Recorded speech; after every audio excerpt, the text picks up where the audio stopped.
Hi అండి, ఈరోజు మన వంటింట్లో రాయలసీమ వట్టి తునకలు ఏ విధంగా తయారు చేసుకోవాలో చూద్దాము. నేను ఇక్కడ 1/2 కిలో వరకు మటన్ అనేది తీసుకున్నానండి.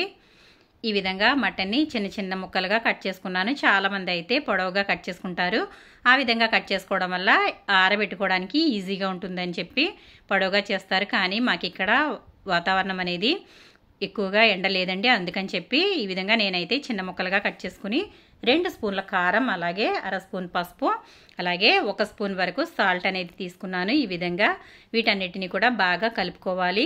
ఇవి రాయలసీమలో చాలా ఫేమస్ అండి, వట్టి తునకలు అంటారు, అలాగే కబాబ్స్ అని కూడా అంటారు.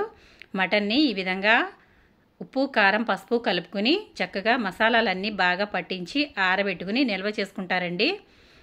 అది ఈరోజు మన ఛానల్లో రిక్వెస్టెడ్ మీద నేనైతే ఈ వీడియో చేయడం జరుగుతుంది. ఇంకొంచెం పసుపు వేశాను, ఎందుకంటే మనకి పసుపు ఎక్కువగా ఉండడం వల్ల మనం ఎక్కువ రోజులు వీటిని నిల్వ పెట్టుకున్నా కూడా ఇది చాలా బాగుంటుంది. కాబట్టి నేనైతే కొంచెం పసుపు వేసుకుని ఇదంతా బాగా కలుపుకుంటున్నాను.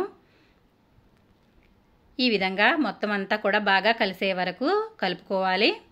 ఈ విధంగా కలుపుకున్న తర్వాత ఒక పెద్ద సూది తీసుకుని అలాగే ఒక వైర్తో దీన్ని గుచ్చి ఆరబెట్టినట్లయితే ఎండకి చక్కగా ఆరిపోతాయండి.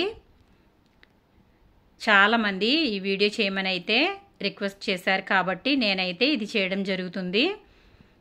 ఈ విధంగా మనం కలుపుకున్న తర్వాత మనం ప్లేట్లోనే విడివిడిగా ఒక్కొక్కటి ఇలాగా పేర్చుకోవాలండి. ఇలా పేర్చుకోవడం వల్ల మనకి పర్ఫెక్ట్గా ఇవి ఆరిపోతాయి. మనం పొడవు ముక్కలుగా కట్ చేసుకున్నట్లయితే తాడు మీద కూడా వీటిని వేసుకుని ఆరబెట్టుకోవచ్చు. చూసారు కదా, నేనైతే ఈ వీడియో మా సిస్టర్ వాళ్ళ ఇంటికి వెళ్ళినప్పుడైతే చేయడం జరిగిందండి.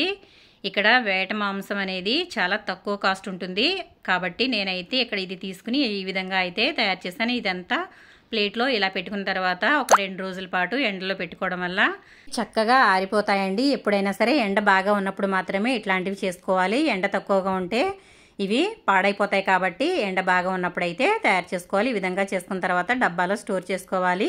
మరి వీడియో నచ్చిందా? నచ్చితే కనుక సుగుణ వంటలు ఫాలో అయిపోండి.